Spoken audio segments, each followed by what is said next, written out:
بسم اللہ الرحمن الرحیم۔ السلام علیکم۔ ہجرت کے 10ویں سال کے تمام واقعات میں سب سے زیادہ شاندار اور اہم ترین واقعہ حجۃ الوداع کا ہے۔ فتح مکہ کے بعد پورے عرب میں اسلام پھیل چکا تھا۔ لوگ گرو در گرو اسلام میں داخل ہو رہے تھے۔ اللہ کا دین تیزی سے فروغ پا رہا تھا۔ دین اسلام مستحکم ہو چکا تھا۔ ہر طرف اسلام کے چرچے تھے۔ نبی اکرم صلی اللہ علیہ وسلم نے 10 ہجری کو باقاعدہ حج کرنے کا ارادہ کیا۔ تمام قبائل میں اعلان کر دیا گیا کہ وہ چاہیں تو رسول صلی اللہ علیہ وسلم کے ساتھ حج ادا کر سکتے ہیں۔ اس اعلان پر مسلمانوں کی ایک کثیر تعداد نے لبیک کہا اور تمام اطراف سے مسلمان گرو در گرو مدینہ منورہ میں جمع ہونا شروع ہوئے اور چند ہی دنوں میں تقریباً 1,14,000 مسلمانوں کا مجمع ہو گیا۔ آپ صلی اللہ علیہ وسلم تمام مسلمانوں کو ساتھ لے کر 26 ذی-القعدہ کو مکہ مکرمہ کے لیے روانہ ہوئے۔ نبی اکرم صلی اللہ علیہ وسلم نے اپنے ساتھ قربانی کے لیے 100 اونٹ لیے۔ مدینہ منورہ سے 10 کلومیٹر کے فاصلے پر ایک مقام ذوالحلیفہ سے رسول صلی اللہ علیہ وسلم اور دوسرے مسلمانوں نے حج کا احرام باندھا۔ 4 ذی الحج کو آپ صلی اللہ علیہ وسلم مکہ مکرمہ میں داخل ہوئے۔ آپ صلی اللہ علیہ وسلم کے خاندان بنی ہاشم کے لڑکوں نے آپ صلی اللہ علیہ وسلم کی تشریف آوری کی خبر سنی تو خوشی سے دوڑ پڑے اور آپ صلی اللہ علیہ وسلم نے نہایت محبت و پیار کے ساتھ کسی کو آگے کسی کو پیچھے اپنی اونٹنی پر بٹھا لیا۔ آپ صلی اللہ علیہ وسلم چاش کے وقت مسجد حرم میں داخل ہوئے۔ جب خانہ کعبہ پر پہلی نگاہ پڑی تو آپ صلی اللہ علیہ وسلم نے یہ دعا پڑھی: اے اللہ، تو سلامتی دینے والا ہے اور تیری طرف سے سلامتی ہے۔ اے رب، ہمیں سلامتی کے ساتھ زندہ رکھ۔ اے اللہ، اس گھر کی عظمت و شرف اور عظمت و ہیبت کو زیادہ کر، اور جو اس گھر کا حج اور عمرہ کرے تو اس کی بزرگی اور شرف و عظمت کو زیادہ کر۔ 8 ذی الحج کو نبی اکرم صلی اللہ علیہ وسلم مکہ مکرمہ سے منی تشریف لائے اور یہیں رات گزاری۔ دوسرے دن حج کی نماز ادا کرنے کے بعد آپ صلی اللہ علیہ وسلم اپنی اونٹنی قصبہ پر سوار ہو کر عرفات کے میدان میں تشریف لائے۔ اس دوران آپ صلی اللہ علیہ وسلم ہر موقع پر لوگوں کے سامنے حج کے مسائل کی وضاحت کرتے رہے۔ 9 ذی الحج ظہر کی نماز کے بعد میدان عرفات میں ایک عظیم الشان مجمع کے سامنے آپ صلی اللہ علیہ وسلم نے آخری خطبہ ارشاد فرمایا جو تاریخ میں خطبہ حجۃ الوداع کے نام سے مشہور ہے۔ یہ خطبہ اسلامی تعلیمات کا خلاصہ ہے۔ خطبہ حجۃ الوداع تاریخ اسلام میں مذہبی اور سیاسی لحاظ سے بڑی اہمیت کا حامل ہے۔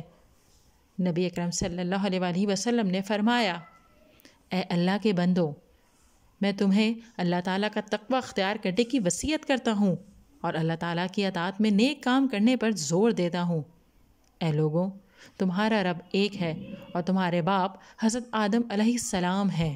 کسی عربی کو غیر عربی پر اور کسی غیر عربی کو عربی پر، گورے کو کالے پر اور کالے کو گورے پر کوئی فضیلت نہیں مگر تقوی کے سبب۔ تم سب حضرت آدم علیہ السلام کی اولاد ہو اور حضرت آدم علیہ السلام مٹی سے پیدا ہوئے۔ اے لوگوں، تمہاری جان، تمہارے مال اور تمہاری عزتیں ایک دوسرے پر حرام ہیں اور زمانے جہالت کا سود ختم کر دیا گیا ہے۔ صرف اصل سرمایہ تمہارے ہیں۔ نہ تم کسی پر ظلم کرو اور نہ کوئی تم پر ظلم کرے۔ خبردار، جس کے پاس کسی کی امانت ہو اسے چاہیے کہ وہ مالک کو لوٹا دے۔ اے لوگوں، تمہاری عورتوں کا تم پر حق ہے اور تمہارا ان پر حق ہے۔ تمہارا حق یہ ہے کہ وہ تمہارے بستر کو کسی دوسرے سے پامال نہ کروائیں اور تمہاری اجازت کے بغیر کسی ایسے آدمی کو گھر میں نہ آنے دیں جنہیں تم ناپسند کرتے ہو، اور کوئی بے حیائی کا کام نہ کرے اور تم نے انہیں اللہ تعالیٰ کی امانت کے طور پر حاصل کیا اور اللہ تعالیٰ کے حکم سے تم نے انہیں اپنے لیے حلال کیا۔ عورتوں کے بارے میں اللہ تعالیٰ سے ڈرو اور ان کے ساتھ بھلائی کا سلوک کرو۔ خبردار، ہر مجرم کے جرم کا وبال اسی پر ہے۔ باپ کے جرم کا بیٹا ذمہ دار نہیں اور نہ بیٹے کے جرم کا باپ ذمہ دار ہے۔ اگر کٹی ہوئی ناک والا حبشی تمہارا امیر ہو اور وہ تم کو اللہ تعالیٰ کی کتاب کے مطابق لے کر چلے تو اس کی اطاعت اور فرما برداری کرو۔ لوگوں، میں تم میں 2 چیزیں چھوڑے جا رہا ہوں، جب تک انہیں تھامے رہو گے ہرگز گمراہ نہیں ہوگے۔ قرآن مجید اور اپنی سنت۔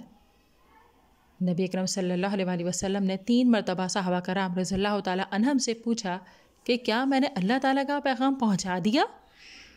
صحابہ کرام رضی اللہ تعالیٰ عنہم نے عرض کیا، ہم گواہی دیتے ہیں کہ یقیناً آپ صلی اللہ علیہ وسلم نے اللہ تعالیٰ کا پیغام پہنچا دیا ہے اور حق نبوت ادا کر دیا ہے اور پوری خیر خواہی فرما دی ہے۔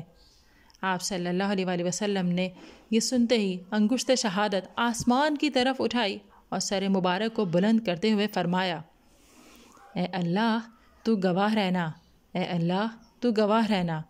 نیز فرمایا، ایمانداروں یہ اچھی طرح سمجھ لو کہ 3 چیزیں سینہ صاف کرتی ہیں: عمل میں اخلاص، مسلمان بھائیوں کی خیر خواہی اور اپنی جمعیت سے وابستہ رہنا۔ حاضرین و سامعین کو چاہیے کہ جو کچھ میں نے کہا ہے وہ ان لوگوں تک پہنچا دیں جو یہاں موجود نہیں۔